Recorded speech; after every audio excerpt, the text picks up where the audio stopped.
Hello! Welcome to Big Ideas Podcast, where three co-hosts rotate roles to explore real conversations, meaningful ideas, and decisions that shape our lives.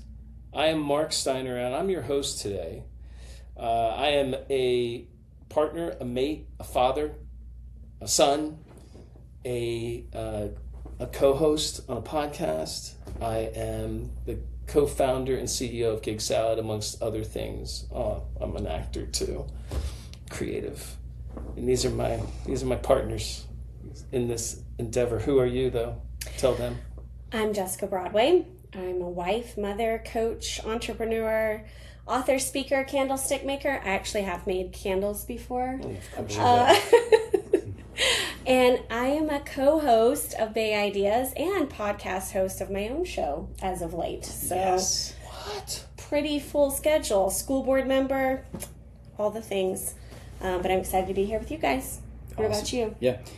I'm Justin Gabassi. I am a human optimization coach, a professional touring musician, also an actor, and a global traveler.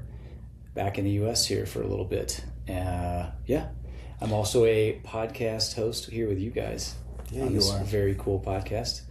Get to hang out with you guys at least once a week. Mm-hmm. You know? Yeah. Yeah. Yeah. Well, we sort of kind of, the POV is obvious, but we should say a few things up front. You saw this. This was me reading because I'm wearing contacts for the first time in my life. 3 days in, and I can barely read, and I needed a little cheating there. But I'm in sunny Springfield with my two co-hosts. I'm having the time of my life. I'm very happy. Yeah. And the next few episodes, we're going to be like hanging out on the couch for the most part. Yeah, we are. As much as we can until you have to fly the coop again. Right. But we're just going to keep it chill on the couch and have some great conversations over the next few episodes. Yeah, I'm happy about it. Yeah. It's cool. What's your POV?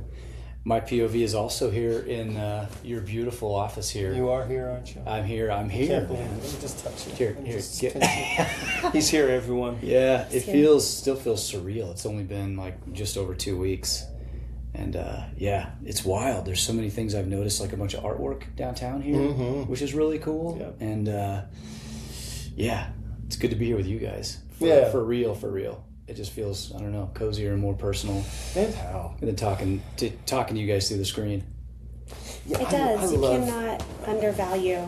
This is me being cozy. I love nothing more than just sitting on the couch. And this is my I always have a comfort pillow. that Yeah. I hug Same. towards I me. need a nice. comfort pillow. Yeah. I'm bringing my blankie next time. Yeah. Let's just have fun. Yeah. Right? That's what we do. I'm really excited about this conversation today. I only gave them a snippet, so I'm sort of dropping it on them. But what I wanted to talk about today is, what is it that makes your heart sing? What is it that makes you come alive? What is it that sets your soul on fire and you feel like you are, at least in that moment, in a state of, I don't know, ecstasy, nirvana, joy.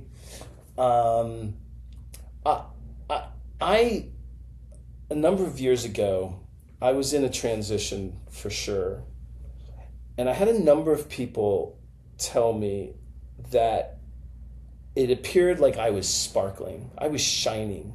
I was shiny. And, the moment I walked into the room, there was just an effervescence. There was energy, there was life. And I'm not sure I'm not sure that exists in the same way for me as I felt like it did then. It's not to say that I don't have those experiences, and it's not to say that I don't at times feel shiny, but I remember wanting to cling to that. Like that just seemed magical. Like if that could be my existence, I want that to be my existence. I want it to be I'd light up a room. But today I want to talk about what either makes you light up, or when are the moments that you feel like you are exuding light. And Well, I have some ideas, but I want to open it up to you guys. So, who's got something right away? I feel like ladies first, but unless you want me to go. You go. This is really easy for me, guys. This is, I mean, I have probably a few things, but the main one is music for me. That's probably a duh. Maybe, well, for you guys, maybe. What is maybe it not about the music? Yeah. though? What are the moments? What's the music? So, are you playing it? You're listening to it? Lots of questions. Yeah. So it's when I'm on. It's when I'm on stage and I'm.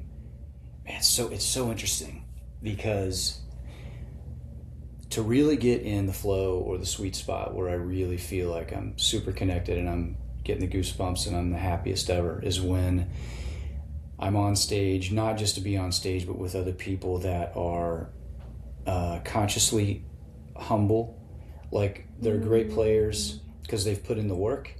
You know, it's like a good team, right? You put in a lot of practice time on your own, and then you put a lot of practice time in together.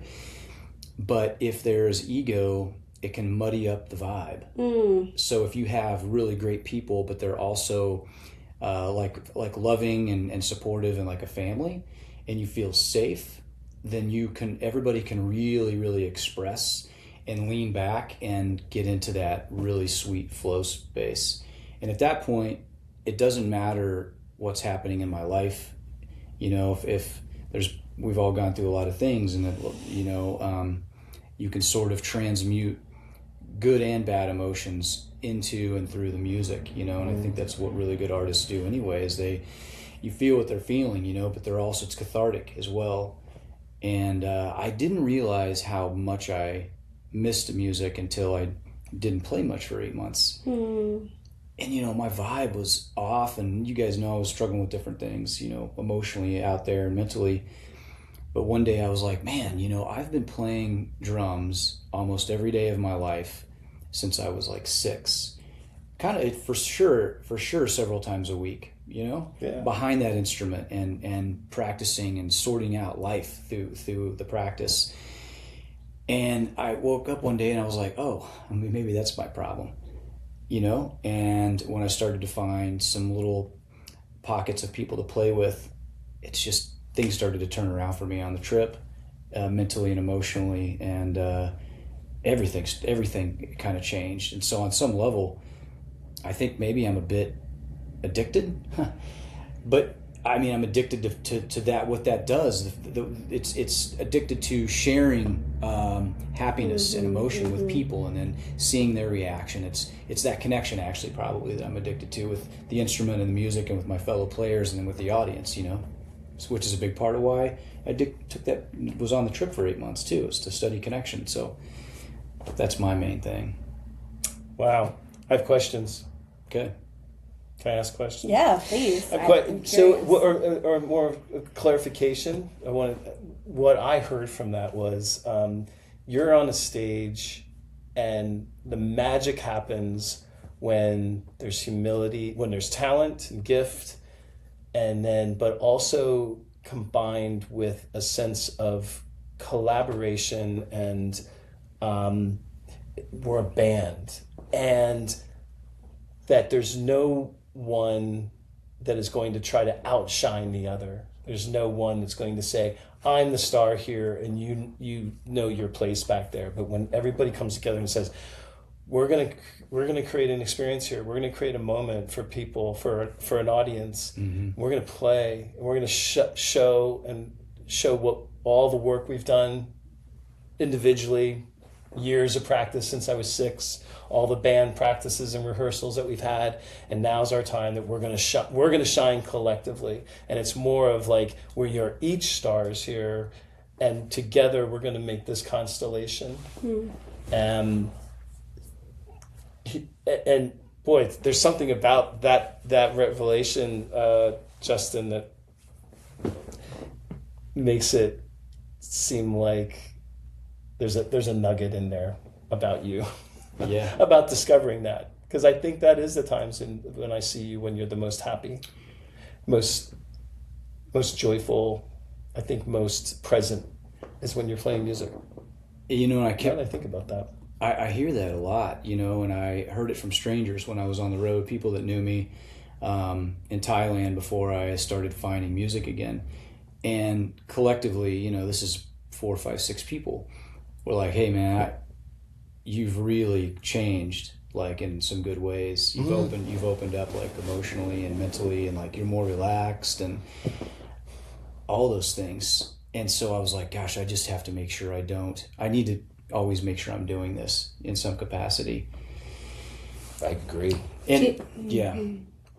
The other thing that's so interesting, I don't know if I'm sure I brought it up here before, but is that you can walk on stage and not be speaking the same language as any of the people. And somebody starts playing a song, and maybe you're all familiar, maybe you aren't, but then all of a sudden you're all family. Like literally, you're supporting each other. Hey man, I got this part. I got you. You know, and then they're like, oh yeah, thanks man. You know, I mean, you're not speaking words, but you're speaking with body language and stuff. And then you get off stage and you're high fiving and hugging each other, and then you realize that nobody's speaking the same language. You know, Music is the universal language. Yeah. Yeah, when just hearing you say that, you are speaking the same language, not the same spoken language, but the language of music, the language of community. And I find the more that I study culture and community, that I find that the ones that thrive are the ones that learn the common language. Like they just do, right? Yeah. It's whatever that language is that they have in common, they learn how to speak that to each other. And that's how they thrive, you know, and you're kind of like explaining the perfect harmony of when that comes together. It's like you don't have to share the same spoken language, but you have to learn how to speak the language you do share in common. Yeah. Which is, you know, kind of a message for the world. Yeah. You know what it is about it? You with music, in language, well, in the music language, you have to listen. Yes. You have to be listening in order to converse. Such a good point. And it's not always the case. I mean, and it's clear when somebody's not listening, somebody's not paying attention, because then you're off. Yeah. You're off on the tempo. Yeah. You're off on the beat. You're not jiving. It's discord. We can fake it. When we're just speaking our words, our English words, you guys have no idea how much I'm completely blanking you out most of the time. Like how much you do that. They do, actually. I know your tells. Yes. Yeah. Okay, Especially fair enough. On the phone. All right, let's move on. Yeah. Jessica, how about you? What makes you shine? Well, there's a few different. I was thinking about this and the angles of it, but I think the thing that they have in common is when I am creating. So at my core, I really love to create, whether that is creating connection, creating community, creating art, creating writing. Like it's just when I am creating, because that makes, I have to get to a place where I don't feel defensive. I don't feel like I have to prove anything.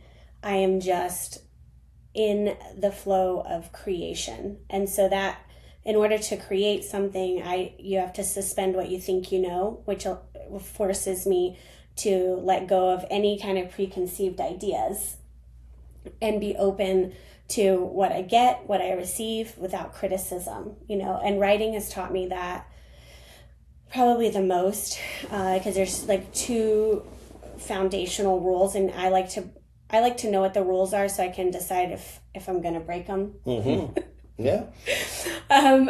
Just because I ask you what the rules are doesn't mean I'm going to abide by them, right? I mean, legally, yes, but sometimes a lot of rules are set are based on opinion. Anyway, one of the things that someone told me when I was going to write my first book was that you should never write more than one book at a time. I was like, well, that's not happening. Yeah. That's not going to happen. So but one rule that I discovered was I couldn't create and edit at the same time. because I would never really get to the core of the issue if I was trying to get it perfect. Yep.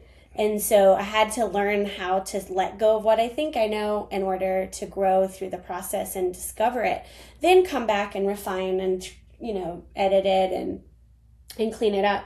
And that's been a lesson that I've kind of applied to most everything when I'm going into anything new and I'm going to create something there, whether it is create a role for myself or create a sense of community, culture, any of that stuff. When I'm going to create, that's when I'm in my best mode. Then I will have to let go of what I think I know and just become very curious about what I learn.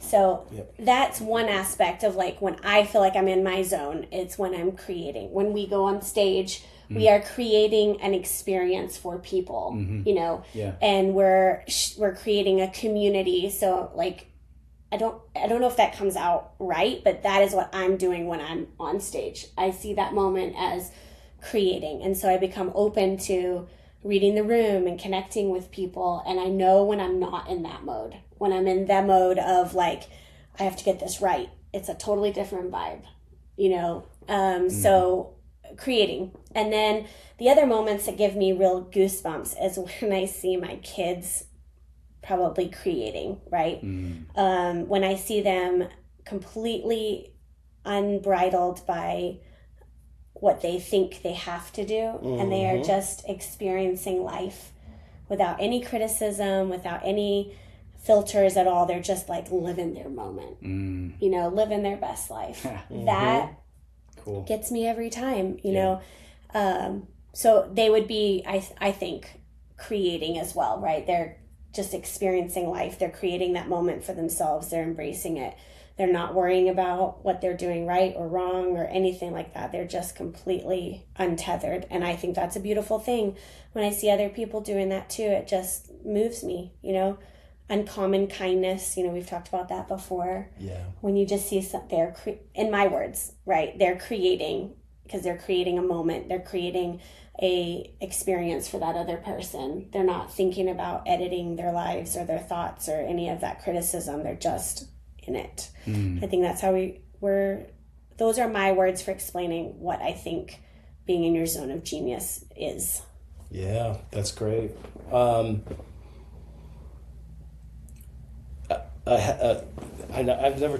not told you this. I never shared this. But I had an observation, and it filled my heart with joy. And it was when you were tell me again what like sworn in. Okay. When you were sworn in on the school board, your family was there. Oh yeah, I remember you were going to tell me this. Okay. And your in-laws were there. And I had never met them, and I didn't meet them that night. But I observed from afar, and Macklin was sitting with your grandfather. And there was something magical that was happening. He was just being present, and your father-in-law was so present too. Like there was an established relationship there, and a bond that appeared to me. There was a comfortable, there was a comfortableness of a familiarity that that goes beyond labels or names. It's not this is granddad, this is grandson, but there was clearly time that these two individuals had spent time together, and there was a dialogue between them without saying a word. And what it was, there was a tenderness between the two of them, and a trust. And Macklin, how old is he? He's just turned 11. Yeah, there was this youthfulness to him. What grade would that be? Fourth grade. He's in fourth grade. Fourth grade, yeah. So it's still that it makes sense. Yeah. There was this innocence about the way that he was laying on your grandfather at different times. He would have his head in his lap. He would his grandfather, my father-in-law, right? Mark? Yeah, exactly. Yeah, that was his Yeah, name, Mark? yeah. I knew I liked that guy. But it was, I was transfixed by this, just watching them, and there was extreme love. And like, there was this paternalness about Mark, gentleness. I just want to say that I thought that's a really special thing. That's a really special, if that's the only relationship in the family that's like that, that's really special. But I got the feeling that that's kind of who they are as grandparents. It reminded me of my own parents and their relationship with my children. And it was the same thing, just a real love and care that I haven't experienced yet as a grandfather. I hope, I looked at it and I was like, I hope I'm like that. There was just, Macklin just seemed to be so at peace. He was so calm and happy. Is that what you see all the time with them? I mean, is that? Yeah, I'm so fortunate, and it is, it's very tender for me to see that too. Yeah. And it's been healing to me, and in a sweet way, that my kids have that in their lives, because, they don't have that with my dad, and they won't ever have that with my dad. Yeah. And I've missed that, like getting to see my dad be a grandpa, and getting to see him with my kids and having fun with them. I have one picture of Caden was like maybe 14 months old or something. My dad had come up for Christmas and they were sitting on the couch reading a book. And I love that because he was there in that present and just, letting kids be kids. And that is such a sad thing when you want to see that happening. Yep. And so I'm very blessed that I get to witness my children have a relationship with their grandfather. He's my father-in-law, but he's always treated me like a daughter. And that is just so beautiful. It's like it makes the bittersweetness of it, like neither one replaces the other or takes away from. But he comes over every the first day of school and he prays with my boys every year. Wow. And I'm very, very blessed to have that kind of a culture and that relationship, and that my kids have that. Growing up, I lived overseas, so we didn't get to do that very often. Of being a relationship with grandparents. I had a good relationship with them. It was more of an adult relationship, just because of proximity. So it was very important to me that we live by at least one set, and I'm just grateful. I'm really grateful for Mark and Deb that the way they pour into my kids. I'm very blessed. Well, I could tell. I could tell that for Deb as well. They were there, and they were sort of the rock that you could climb on. They were the soft, cuddly teddy bears that you could just squeeze up against and love and be with, and it was family.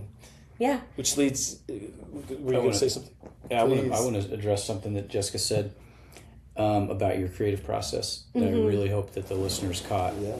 And that is that something that you drop. You always it's funny. You always drop these these mic drop moments throughout any just given thing that you're saying.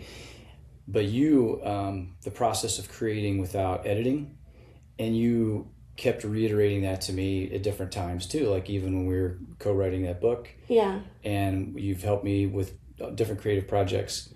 And it's, I'm more, I think, I'm more of a linear thinker, and I was kind of like super picky, a little OCD style. And so to be able to practice letting go and just allowing myself to create and edit later really helps with the creative process. But then also, I don't know if it's just you. I was sitting here trying to think about Mark and trying to think about other people I know. It seems that there's such huge value in creating space and allowing space or making space to create. There's so many things. I was just thinking about all the things that you have created, 3 human beings. right? There's that. Of course, with Yep. Josh's help. But then all of the other projects, and I know also as your friend that when you're in your creative space, you create extremely valuable assets to the world. I would like to think that we can all do that, you know, and maybe we should all like take a moment to say, hey, why don't we all make space to create, right? But I just want to reiterate to the listener that that's like such a valuable lesson that you taught me, to just let it flow and then edit later, you know?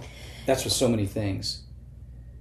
And to kind of piggyback off that, I think you already knew how to do that. You just didn't know that's what you were doing. So bringing awareness to that and showing you the unilateral or transfer of skills. Because when you drum or when you were learning how to play music, you let yourself make mistakes, right? Mm-hmm. So you were creating without editing. And then you were going back. You're like, let me just run it through, even if I mess up. Let me just run it through. Mm-hmm. You didn't have a problem allowing yourself to run it through and see your first offering, right? Mm-hmm. And then you know what your baseline is and then what you can improve from there. But if you had been worried about hitting it all right, like how would you have ever learned to create? That's so true. So you already know that. But I think I hear a lot from people, I'm just not creative. Because they don't understand the fundamentals of what it is to create. It is to take away the editing, right? To just see what would exist if I didn't edit myself. That is a very scary thing to do. To think about like taking off the edits, the critics, those things, to like, what would I create if, what do I wish, what could I create, what I wish existed? That takes a dreamer, that takes dreaming, that takes the fear, it takes a risking of something bigger, right? And I do believe we were all foundationally like created to create. It is biologically proven. Like you said, I have 3 human beings. What is that? That's creation. Like, that's creating. That's how we continue to survive, is to continue to create and contribute.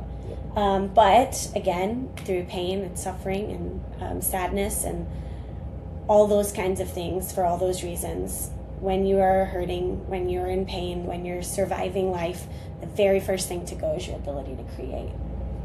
And then you start labeling creation like artistry, like an artist. What makes an artist an artist? Yeah. Is it the medium, or is it the ability to create? Because one could say I'm an artist too, we have, so everybody has the ability to create. Is like you just said, will you create the space to be curious about what it is, what's your level of creation? I think mathematicians are creative. Mm-hmm. The way that they can see the magic of numbers and create formulas that help algorithms, like that is creativity. And you have to unplug somehow from that internal critic. And I'm sitting here thinking as you're speaking, and it's like every way that we create. You mentioned literally human beings. Like, think about all the instances in which we all create things, and that internal critic that think about in the bedroom. Am I doing this right? Think about for me on the stage. Yep. If I'm in my head about the piece of music instead of letting it flow, it does jam me up. It gives me, there's a sense of like tenseness, or being creative in a conversation, things like that. It's anyway, so how do you, it's like silencing that critic too. But I mean, we could go down that rabbit hole. But anyway, I just want to make sure they heard. That's the episode on self-shaming that we need to record next, probably, because that's the part, the internal critic. Yeah. Well, I have a little. I don't know if it's a different take, but I will say, watching that moment with Macklin and Mark, it lit me up. Yeah. And I don't know if there was creation taking place there, or if there was just being present taking place. Mm-hmm. They were just being. And I don't know if either one of them thought about anybody else in the room, because there was a room full of people in chairs at an event, and they were just together. They were just being together, and that to me is the times that I get most lit up. It's a connection. And connection can be creative. Yeah, because you're creating a moment, right? By Yeah. being present. Yeah, that's And that's it. Yeah. You can't be present without doing, like, I guess doing is creating, right? And I know I'm probably exhausting that phrase for anybody who's listening, but I really want to, like, wrestle around with it because it challenges the way you think of it. But you are Yeah. creating a present moment by doing something, by creating space, by holding that space. You know, we look at it all that we have an opportunity to create a moment every single day, and that's what I hear you saying is like those moments that someone is intentionally creating connection. Nothing else is competing for their attention. They're just really there. Yeah. Well, here's an interesting thing, though. It's not just when I'm with others, but I've had these goosebump moments. I've had the moments of awe, of I'm on fire, my soul sings, and it's just me in nature. And in those cases, I guess I'm looking at creation, or I'm a part of creation, and a part of the wonderment that is God's world. And but it's there's a connection thing that happens. I experienced it over the past couple days, a couple times on Zoom calls. I was podcasting. Somebody said a host said something really profound. To me, it just resonated, it rang true, and it lit me up. And I do this now. Like, I want people to know. I'm like, look at what's happening right now. And it's a moment that I can't ignore it, because I feel like it's so significant, it's so real. It's the spirit that I think is validating and saying, pay attention to what is going on right now. That, like, this is, you're learning something, there's an epiphany that's going on. There's and it could be in the form of creation, but for me it's often just a connection where two life forces, two energies are coming together, and something magical happens. And it's awe-inspiring, and it's also very difficult to explain. And I think I think this is where I invite you, listener and watcher, to ask yourself, what is it that lights you up? What is it that makes your soul sing? What is it that, it can happen when I'm reading something, when I'm alone and something caught me. I learned something for the first time that perhaps was obvious. Like, I had these moments where I'm like, what? You're just discovering that now for the first time? It seems so rudimentary. It seems so basic, but it fills me, because it means that I'm alive. I guess it's telling me that I'm alive, and that I'm connected. I'm connected to Source. Go ahead. No, I'm trying to think of, like, that application in my own life, like when I've seen that happen, and it is moments of truth, like that's I think what creates that I experience, that. right? Yep. And when you're open to experiencing something, then you know when truth resonates, because you've opened yourself up to that moment, right? Yes. And so your body and your mind and your heart, everything is registering, this is true. Yep. This is what I know to be true, and this is the truth I needed for the moment. Yep. And that is a visceral experience. Yes, it is. And when you resonate with a moment in creation, or I know it sounds so cheesy, but I'm always like, don't ever lose your sense of wonder and awe for life, because that makes you stay present and to see the extraordinary in the ordinary. Those are the moments that will bring you joy and help you feel full of life, but also like the sad moments too. Those are also proof of life. The fact that you can feel something and respond to life, and that something meant so much to you, those are also true moments of deep acknowledgement that something mattered. And they deserve their place as well, you know. Yeah. When was the last time you experienced awe, Justin? Can you remember? Yeah, I can. I was experiencing a bunch of awe almost daily for 8 months. Awe overload. Yes. And, but then, yeah, even since I got back, there was a moment at lunch with you where, you know, we've been apart for a while. Mm-hmm. And I was even mentioning, you know, that I was like a little worried about the friendship, you know, because just the time zones and stuff like that. And there was a moment at lunch where I felt, for me anyway, I felt like, okay, good, I'm getting reconnected with my buddy. Yeah. You know, Mm-hmm. that was a sense of awe that was just in the last hour. I think Yeah. for me, it all boils down to, I mean, hell, I sold everything to travel the world to study connection. And for me, that's at the core of everything, like I was talking about with music and the stuff that we're doing with the podcast. It's like, I don't know, I really live for that. I really, I get excited just having eye contact where I'm being seen and I am seeing. Mm-hmm. You know, so often that you're having conversations with people and you're just not seen, and you know you're not, right? You can tell it's a shallow thing, and that's okay. That's all right. No, you know, try to judgment, but those times when you are synced up with people, it's like, oh, damn, that feels good. Yep. So, what about you, brother? You got something you were, I think, going to share? Well, yeah, it's something I want to turn on to you, and I can't read.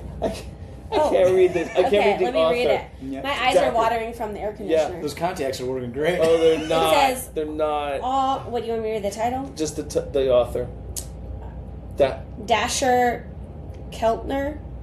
The book is called Awe. Yeah. Okay. Awe, the new science of everyday wonder and how it can transform your life. Read this book. Sounds like investing in wondering. I'm just about to finish it. What do I got left? I got 16 minutes left. Cool. I Would you listened to- recommend? Oh gosh, yeah. All right. Yeah. Yeah, I read it. I listened to it the whole ride home from Minneapolis this past That's Sunday. awesome. Oh, cool, man. It was a great listen, and I didn't think about this book when I told you guys I wanted to do this. But everything we're saying, That's so sweet. there's We just kind of connected. It was all it was very much connected.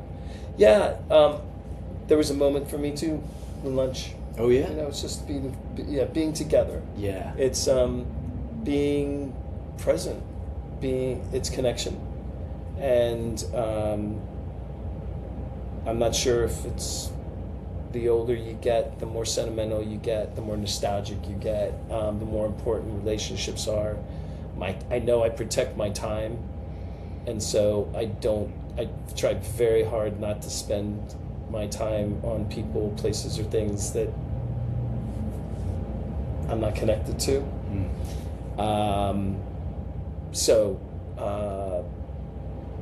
So I didn't have a lunch today I didn't want to be at. The person I didn't Thanks, want to be brother. with. Guess who wasn't at lunch? Well, sorry. this Don't was- even. She's I'm just fishing.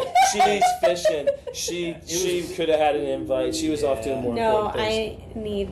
I know that you guys need to have those opportunities, and We needed a bro moment. Yeah. yeah, We need and to it's grow up. important. It's connection is really important. Yeah. Feeling and affirming, and like that can't be manufactured. It's something that requires you to be present. Yep. Yeah. Another good one-liner my dad told me when I was really young is God gave you 2 ears and 1 mouth for a reason, so you listen twice as much as you talk. That's it. And I really try to Wisdom. try to do that. Yeah. I try to practice that.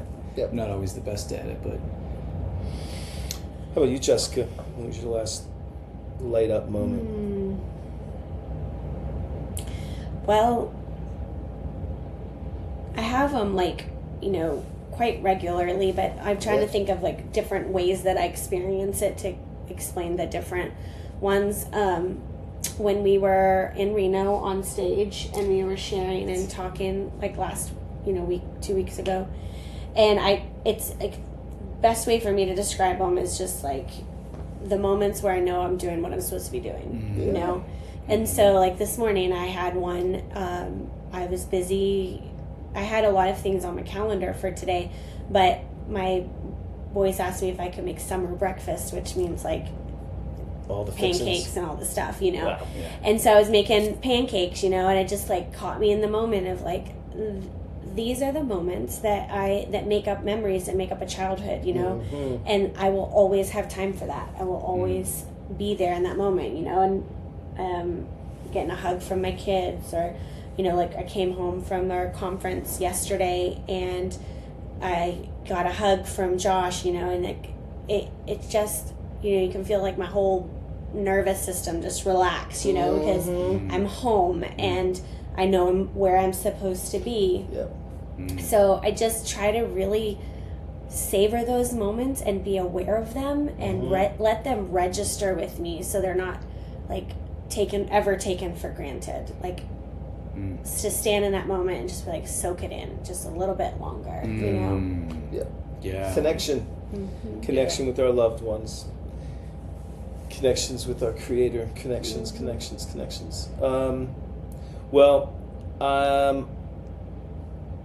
I hope that this brought some enlightenment to you today. If it did, you're in the right place. We'd like for you to be here. Thanks for listening to the Big Ideas podcast. It's about people, perspective, and the ideas that shape who we are becoming. If this episode sparks something in you, stay curious, and we'll see you at the next one. Have a good one. See ya.